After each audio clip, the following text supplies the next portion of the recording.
الأنبياء والمرسلين نبينا محمد صلى الله عليه وسلم وعلى آله وصحبه أجمعين إلى يوم الدين. محترم بزرگوں دوستوں، اللہ تبارک و تعالیٰ کا بڑا ہی کرم و احسان ہوا کہ اللہ تبارک و تعالیٰ نے سب سے پہلے ہمیں انسان بنایا، اور انسان بنانے کے ساتھ ساتھ اللہ تبارک و تعالیٰ نے ہمیں امت محمدیہ صلی اللہ علیہ وسلم میں پیدا فرمایا. اور جو سب سے بڑا کرم اللہ تبارک و تعالیٰ کا ہم پر یہ ہوا کہ اللہ تعالیٰ نے ہمیں امت محمدیہ پیدا فرمانے کے بعد پیارے حبیب سرکار دو عالم صلی اللہ علیہ وسلم جس دین کو لے کر آئے تھے، اللہ تبارک و تعالیٰ نے اس دین پر ہمیں قائم رکھا اور اس دین میں ہمیں داخل فرمایا، یعنی ایمان والی زندگی اللہ تبارک و تعالیٰ نے ہمیں عطا فرمائی. عزیزو، اللہ تعالیٰ سے دعا کرے کہ اللہ تبارک و تعالیٰ ہمیں اس نعمت کی قدردانی کی توفیق عطا فرمائے اور اس پر اللہ تبارک و تعالیٰ کا بارہا شکر ادا کرنے کے اللہ ہمیں توفیق عطا فرمائے. عزیزو، اللہ تبارک و تعالیٰ نے یہ دنیا و جہاں بنایا اور اس میں ایک نظام لگایا، اور وہ نظام کیا ہے جو کہ ہمارے مرحوم حضرت مولانا غلام محمد صاحب وستانوی رحمۃ اللہ علیہ فرمایا کرتے تھے کہ صبح ہوتی ہے، شام ہوتی ہے، عمر یوں ہی تمام ہوتی ہے. اللہ نے یہ نظام لگا رکھا ہے، اور اسی نظام کے تحت اللہ تبارک و تعالیٰ اس پوری دنیا کو، پوری کائنات کو چلا رہے ہیں. جب کبھی اس نظام کے اندر بگاڑ آئے گا تو سمجھنا اس دنیا کے اندر بھی بگاڑ آ جائے گا اور یہ دنیا ختم ہو جائے گی، نیست و نابود ہو جائے گی. تو عزیزو، جب تک یہ نظام چل رہا ہے سمجھو کہ اللہ تبارک و تعالیٰ اس دنیا کے نظام کو چلانا چاہ رہا ہے. جب اس کی مرضی ختم ہو جائے گی، ہماری مرضی سے کچھ نہیں ہونے والا، جب اس کی مرضی ختم ہو جائے گی تو پھر یہ دنیا بھی ختم ہو جائے گی، یہ دنیا باقی رہنے والی نہیں ہے. تو اس لیے عزیزوں، ہمیں جو ہے اپنی مرضی سے زندگی نہیں گزارنا ہے بلکہ اللہ کی مرضی سے زندگی گزارنا ہے. ہمیں یہ فکر کرنا ہے کہ میرا رب کب راضی ہوگا، کس چیز سے راضی ہوگا. ہمیں یہ نہیں فکر کرنا ہے کہ میرے جو ہے یہ دنیا والے دنیا دار لوگ کس چیز سے راضی ہوں گے اور کب راضی ہوں گے اور کیسے راضی ہوں گے. ہمیں یہ فکر نہیں کرنا ہے. رب راضی تو سب راضی، اور رب راضی نہیں ہے تو پھر کچھ بھی راضی نہیں ہے.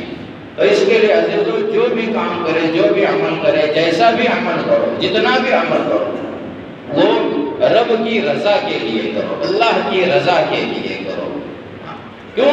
اس لیے کہ اللہ تعالیٰ نے اپنا مقصد ہمیں بتلایا ہے. میں بارہا کہا کرتا ہوں کہ اللہ تعالیٰ نے اپنا مقصد ہمیں دنیا کے اندر بھیجنے کا ہمیں ہمارے آنے سے پہلے بتلا دیا ہے. قرآن مجید کے اندر ہم سنتے ہیں، بہت سے علماء سے بھی سنتے ہوگے کہ اللہ تعالیٰ نے ہمیں دنیا کے اندر بھیجنے کا جو مقصد بتایا ہے وہ اپنی عبادت ہے. وَمَا خَلَقْتُ الْجِنَّ وَالْإِنسَ إِلَّا لِيَعْبُدُونِ، کہ میں نے اللہ کے کیا مطلب ہے؟ اللہ کا مطلب یہ ہے کہ اس کے علاوہ کوئی چیز نہیں ہے، عبادت کے علاوہ کوئی مقصد نہیں ہے، عبادت کے علاوہ. اور عبادت کیا کیا اللہ تعالیٰ نے؟ ہر چیز کے اندر رکھ دیا. اللہ تعالیٰ نے عبادت کو ہر چیز میں رکھ دیا. اٹھنے میں، بیٹھنے میں، چلنے میں، پھرنے میں، کھانے میں، پینے میں، جو ہے تجارت کے اندر، لین دین فروخت کے اندر، ہر چیز کے اندر اللہ تبارک و تعالیٰ نے کیا کر دیا؟ عبادت کو رکھ دیا. اللہ کی عبادت کیا ہے؟ اللہ کی عبادت یہ ہے کہ اللہ کی رضا کے لیے ہم زندگی گزاریں. نبی اکرم صلی اللہ علیہ وسلم کے طریقوں کے مطابق ہم زندگی گزاریں گے، انشاءاللہ اللہ تبارک و تعالیٰ اور اس کے رسول حضرت محمد مصطفیٰ صلی اللہ علیہ وسلم ضرور ضرور ہم سے خوش ہوں گے اور ہم سے راضی ہوں گے. تو عزیزوں، یہ ہے ہمارے زندگی میں آنے کا مقصد. کیا ہے؟ زندگی، یہ دنیا کے اندر آنے کا ہمارا مقصد، زندگی گزارنے کا مقصد کہ ہم اللہ اور اس کے رسول کی اطاعت کرتے رہیں. اور اللہ اور اس کے رسول کی اطاعت ہم صرف یہ نہ سمجھے کہ صرف مسجد میں آنا ہے، صرف روزے رکھنا ہے، صرف جو ہے حج کرنا ہے، عمرہ کرنا ہے، یہی صرف اللہ اور اس کے رسول کی اطاعت نہیں ہے. عزیزوں، اللہ اور اس کے رسول کی اطاعت ہے پڑوسیوں کے حقوق ادا کرنا، غریبوں کی امداد کرنا، اچھے اخلاق پیش کرنا، غیر مسلموں کے سامنے نبی اکرم صلی اللہ علیہ وسلم کی تعلیمات کو پیش کرنا، ہمارے اخلاق کو اچھے طریقے سے غیروں کے سامنے پیش کرنا، اور صرف غیروں کے سامنے ہی نہیں اپنوں کے سامنے بھی اپنے اخلاق کو اچھے طریقے سے پیش کرنا، یہ نبی کا طریقہ ہے۔ یہ نبی نے جو ہے پوری زندگی، جو 63 سالہ زندگی ہمارے نبی صلی اللہ علیہ وسلم کی، یہ پوری 63 سالہ زندگی کے اندر ہمارے نبی اکرم صلی اللہ علیہ وسلم نے یہی سکھایا ہے، نبوت ملنے سے پہلے بھی اور نبوت ملنے کے بعد بھی۔ نبوت ملنے سے پہلے کی زندگی بھی اللہ کے نبی صلی اللہ علیہ وسلم کی ہمارے لیے اسوہ حسنہ ہے، صحیح راستہ ہے، صحیح طریقہ ہے، اور نبوت ملنے کے بعد کی زندگی تو ہمارے اوپر ضروری ہے کہ ہم اس پر عمل کریں۔ اللہ تبارک و تعالیٰ نے جب سے نبی اکرم صلی اللہ علیہ وسلم کو پیدا کرنے کی نیت کیا، جب سے نیو رکھی، بنیاد ڈالی، تب سے ہی اللہ تبارک و تعالیٰ نے نبی اکرم صلی اللہ علیہ وسلم کی زندگی کو ان کی ماں کے ذریعے سے، ان کی ماں کے ذریعے سے، ان کے خاندان کے ذریعے سے اللہ تبارک و تعالیٰ نے ہمارے لیے اسوہ حسنہ بنا دیا۔ تو عزیزو، نبی کا طریقہ یہ ہے، اس کے اندر سب سے بڑا طریقہ جو ہے آج جو ہم جسے بھول رہے ہیں، ہم بہت پیچھے جس طریقے سے، وہ ہے اخلاق۔ ہمارے اخلاق گرتے جا رہے ہیں، تعلقات ہمارے آپسی بہت خراب ہو رہے ہیں، اور اس کی کوئی وجہ نہیں ہے جس سے کہ دین کا نقصان ہو یا دین کا فائدہ ہو، ایسی کوئی وجہ نہیں ہے۔ اس کی صرف اور صرف ایک ہی وجہ ہے کہ ہم دنیا داری کو دیکھتے ہیں، دنیا داری کی طرف ہماری نظریں جاتی ہیں، دنیا داری کے لیے ہم لوگ یہ سب کچھ کر رہے ہیں، جس سے دلوں کے اندر جو ہے ہمارے ایک دوسرے سے نااتفاقیاں پیدا ہو رہی ہیں۔ ہم نبی کے طریقوں کو جس کی وجہ سے چھوڑ رہے ہیں، ہم نبی کے اخلاق کو جس کی وجہ سے چھوڑ رہے ہیں۔ اللہ کے نبی صلی اللہ علیہ وسلم نے تو غیروں کو تکلیف دینا پسند نہیں کیا، ہم تو اپنوں کو تکلیف دے دیتے ہیں، اور اس کا ہمیں کوئی طلب اور کوئی ذرا سا جو ہے غم بھی نہیں ہوتا ہے، افسوس بھی نہیں ہوتا ہے ہمیں ذرا سا۔ تو عزیزو، اللہ نے جو نعمتیں دی ہے ہم اس کا شکر ادا کریں، اور یہ ایمان جیسی نعمت ہمیں اللہ تبارک و تعالیٰ نے جو دی ہیں، ایسی نعمت دنیا کے اندر اللہ تبارک و تعالیٰ نے کسی کو نہیں دی ہے۔ ہم اللہ کا شکر ادا کریں کہ اللہ نے بہت بڑی نعمت دی ہے، اور پھر ہم نبی کے طریقوں کو جانیں، سیکھیں، سمجھیں، اور اس کو پھیلائیں، اپنی زندگی کے اندر لائیں، لوگوں کے سامنے ان طریقوں کو پیش کریں۔ صرف جو ہے اس امت کا کام یہ نہیں ہے کہ اچھے اعمال کرنا، بلکہ اس امت کا کام ہے اچھے اعمال کرتے ہوئے اچھے اعمال کی دعوت دینا، اچھے اعمال کی طرف بلانا۔ دعوت ایسا نہیں کہ بھائی جا کر لوگوں کے سامنے بولتے پھرو، صرف وہی دعوت نہیں ہے، بلکہ دعوت یہ ہے کہ آپ طرز عمل اپنا ایسا بناؤ، ایسی زندگی گزارو کہ لوگ دیکھیں اور چاہے وہ کہ نہیں مجھے بھی ایسا بننا چاہیے۔ آج ہمارے اخلاق کیسے ہے، لوگ بولتے ہیں یہ ایسا نہیں ہونا، ہم کو بننا ہی نہیں۔ جو کچھ مسلمان، جو کچھ جو ہے دنیا دار لوگ، دنیا کے پڑھے لکھے جاہل، انہیں کیا کہا جاتا ہے؟ پڑھے لکھے جاہل، جو یہ دیکھتے ہیں کہ کوئی مسلمان کوئی غلط کر رہا ہے، اسے دیکھ کر کے وہ چاہتے ہیں کہ نہیں یار یہ مسلمان برابر نہیں ہے، ہمیں تو جو ہے یہ ایمان کے، یہ اسلام کی حالت نہیں، صحیح نہیں ہے، یہ اسلام برابر نہیں ہے۔ بہت سے لوگ ہیں، اب سوشل میڈیا اٹھا کر دیکھ لیجیے، بڑے بڑے پڑھے لکھے جس کو دنیا والے کہتے ہیں، حقیقت میں وہ جاہل ہے ایمان سے۔ وہ ایمان کے اوپر، شریعت کے اوپر سوال اٹھاتے ہیں کہ شریعت نے یہ چیز صحیح نہیں کی، یہ شریعت کے اندر یہ طریقہ صحیح نہیں ہے، ایسے پڑھے لکھے جاہل ہیں. آج جو ہے ایسے جہلا کی ہمیں ضرورت نہیں ہے. اللہ کے نبی صلی اللہ علیہ وسلم کے زمانے میں ایسے جاہل تھے اور وہ اللہ کے نبی صلی اللہ علیہ وسلم کا مذاق اڑایا کرتے تھے. کیا کیا کرتے تھے؟ آپ صلی اللہ علیہ وسلم کا مذاق اڑایا کرتے تھے. آپ صلی اللہ علیہ وسلم کہیں سے راستے سے جا رہے ہیں تو آپ صلی اللہ علیہ وسلم کو چڑھایا کرتے تھے کہ رائنا. ایک تو ہوتا ہے بکرا چرانے والا، اسے کو یہ لفظ کہا جاتا ہے، اور اس کا دوسرا معنی یہ ہے کہ میری طرف دیکھو، یہ عربی لفظ ہے. تو وہ چڑھایا کرتے تھے کہ میری طرف دیکھو، لیکن اس کا مقصد یہ ہوتا تھا کہ ان کو حضور اکرم صلی اللہ علیہ وسلم کو کیا بولتے تھے؟ بکریاں چرانے والا، چرواہا. چڑھایا کرتے تھے. تو آپ صلی اللہ علیہ وسلم کے دل کے اندر تھوڑی سی جو ہے یہ غم پیدا ہوتا تھا. تو اللہ تبارک و تعالیٰ نے جب دیکھا، کیونکہ اللہ تو دلوں کے حالوں کو جاننے والا ہے، اللہ تعالیٰ نے فرمایا اے اللہ کے نبی صلی اللہ علیہ وسلم آپ غم نہ کیجیے، آپ غم نہ کیجیے. اور فرمایا وَإِذَا خَاطَبَهُمُ الْجَاهِلُونَ قَالُوا سَلَامًا. یہ جو آج جو ہے اپنے آپ کو جو پڑھے لکھے کہہ رہے ہیں، جب یہ آپ سے مخاطب ہو، یہ جاہل لوگ آپ سے مخاطب ہو، کیا کہا؟ وَإِذَا خَاطَبَهُمُ الْجَاهِلُونَ. جب یہ پڑھے لکھے جاہل آپ سے مخاطب ہو تو آپ ان سے بحث مت کرو. جو دین کے بارے میں آپ سے بحث کرنا چاہتے ہیں، جو اللہ کے بارے میں آپ سے بحث کرنا چاہتے ہیں، آپ ان سے بحث مت کرو، بلکہ ان سے کیا کرو؟ سلام کر کے نکل جاؤ. ان کے ساتھ کھڑے مت رہو. نہ ان سے صرف سلام کلام رکھو، بس زیادہ بات چیت مت کرو ان سے. اس لیے ہمارے بڑوں نے بھی فرمایا ہے، جہاں کہیں ایسا مسئلہ ہو جہاں شریعت کے بارے میں ہمیں یا تو معلوم نہ ہو، یا ایسا مسئلہ ہو کہ جہاں کہیں ہمیں ایسا لگتا ہو کہ شریعت کے متعلق ہم سے کوئی غلط ہو رہا ہے یا سامنے والا غلط ہو رہا ہے، ہم جواب نہیں دے سکتے، تو فرمایا آپ جہاں پر زور زبردستی مت کرو، بلکہ وہاں سے اس جگہ کو چھوڑ دو. وہی لفظ جو اللہ نے فرمایا تھا نبی کریم صلی اللہ علیہ وسلم، وَإِذَا خَاطَبَهُمُ الْجَاهِلُونَ قَالُوا سَلَامًا. تو عزیزو، یہ زندگی ہمیں اس طریقے سے زندگی گزارنا. اللہ تعالیٰ نے جھگڑے کے لیے نہیں کہا، اللہ تعالیٰ نے لڑائی کے لیے نہیں کہا. ہاں کب کہا؟ جب کوئی تمہارے جان کا خطرہ ہو، پھر تم ڈیفنس کرو اپنا.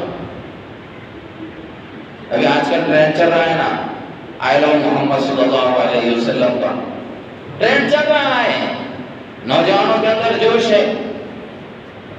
لیکن عزیزو، ٹھیک ہے ہم احتجاج کر رہے ہیں، سب کچھ ہے، لیکن ہم اپنی زندگی کو اسی طریقے سے بنائے نا.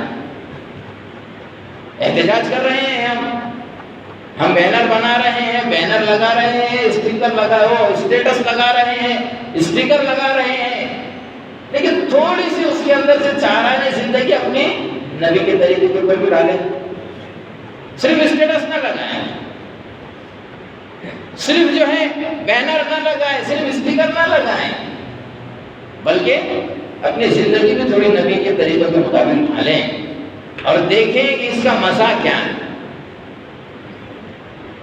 نبی اکرم صلی اللہ علیہ وسلم نے، میں نے شروع میں ہی کہا کہ عبادت اور اسلام اور ایمان صرف مسجد میں بیٹھنے کا نام نہیں ہے، بلکہ اسلام اور شریعت اور ایمان تو ہر جگہ دنیا کی ہر چیز کے اندر موجود ہے. ہمیں وہاں پر اس طریقے سے اس پر عمل کرنا ہوگا. سیاست منع نہیں ہے، سیاست کرو، لیکن صحیح طریقے سے کرو، صحیح ڈھنگ سے کرو. کیا ہمارے نبی نے سیاست نہیں کی؟ ہمارے نبی نے بھی سیاست کی. حضرت عمر فاروق رضی اللہ تعالیٰ عنہ نے بھی سیاست کی ہے، صحابہ نے بھی سیاست کی ہے، لیکن سیاست ان لوگوں نے کسی کو تکلیف پہنچانے کے لیے نہیں کی ہے، کسی کو نیچا دکھلانے کے لیے نہیں کی ہے. ان کا سیاست کا طریقہ الگ تھا. ہم بھی اسی طریقے سے سیاست کریں نا، منع نہیں کیا جا رہا ہے.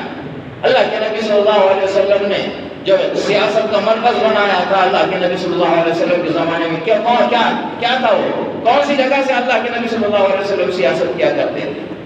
مسجد نبوی سے. کوئی آفس الگ سے بنا ہوا نہیں تھا، مسجد نبوی سے حضرت عمر کہاں سے کیا کرتے تھے؟ کوئی آفس نہیں بنا ہوا تھا، مسجد نبوی سے، مسجدوں سے سیاست ہو رہی تھی، لیکن وہ سیاست پاک تھی، کسی کے لیے تکلیف دہ نہیں تھی، وہاں سے عمل سکھایا جاتا تھا، کسی کو نیچا دکھلانا نہیں سکھایا جاتا تھا، وہاں پر جو ہے کسی کے اوپر ظلم کرنا نہیں سکھایا جاتا تھا، وہاں پر عورتوں کی عزت سکھائی جاتی تھی، بچوں پر شفقت سکھایا جاتا تھا، وہ سیاست تھی۔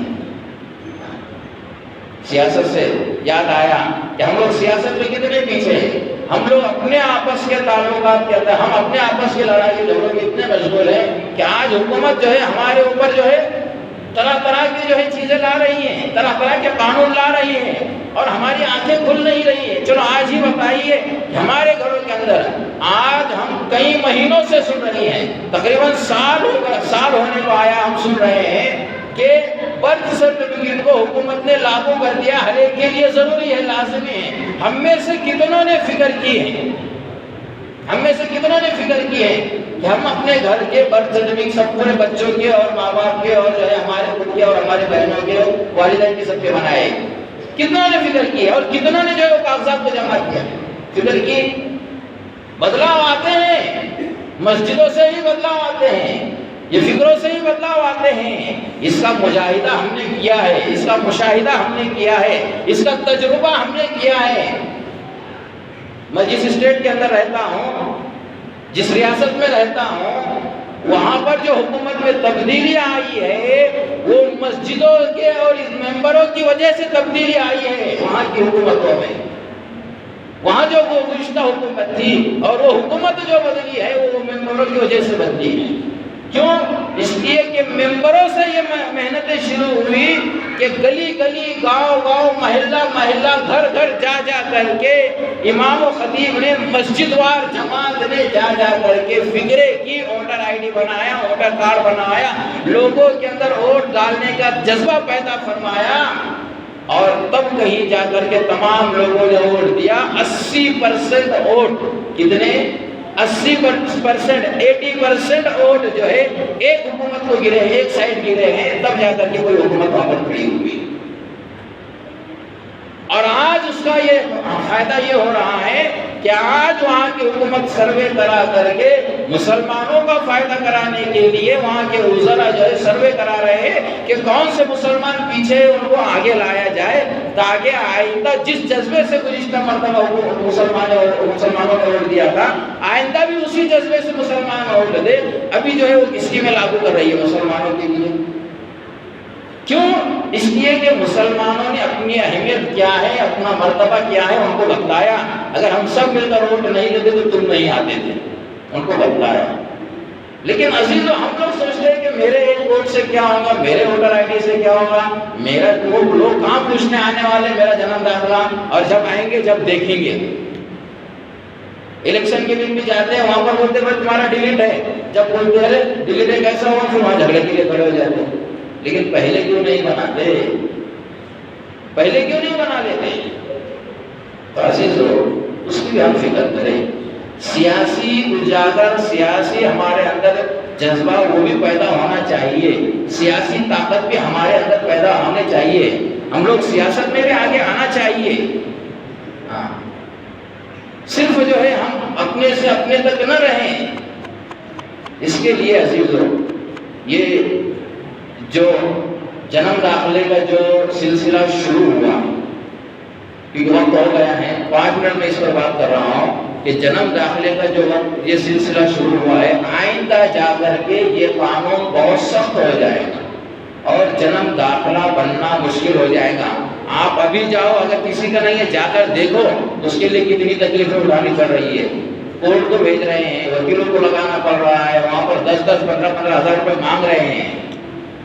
پہلے سے فکر نہیں کی ہمارے والدین ان کی غلطی ہو یا ان کی بھول ہو یا ان کی مجبوری ہو یا ان کی لاعلمی ہو، جو بھی تھا، انہوں نے وہاں پر پنچایت کے اندر نام نہیں لگایا، آج پریشان ہونا پڑا ہے۔ میں خود ایک نام کے لیے 2 سال سے پریشان تھا، ایک سرٹیفکیٹ نکالنے کے لیے میں 2 سال سے پریشان تھا، چاہے جتنا بھی پیسہ دینا پڑے میں دینے کے لیے تیار، لیکن نہیں نکل رہا۔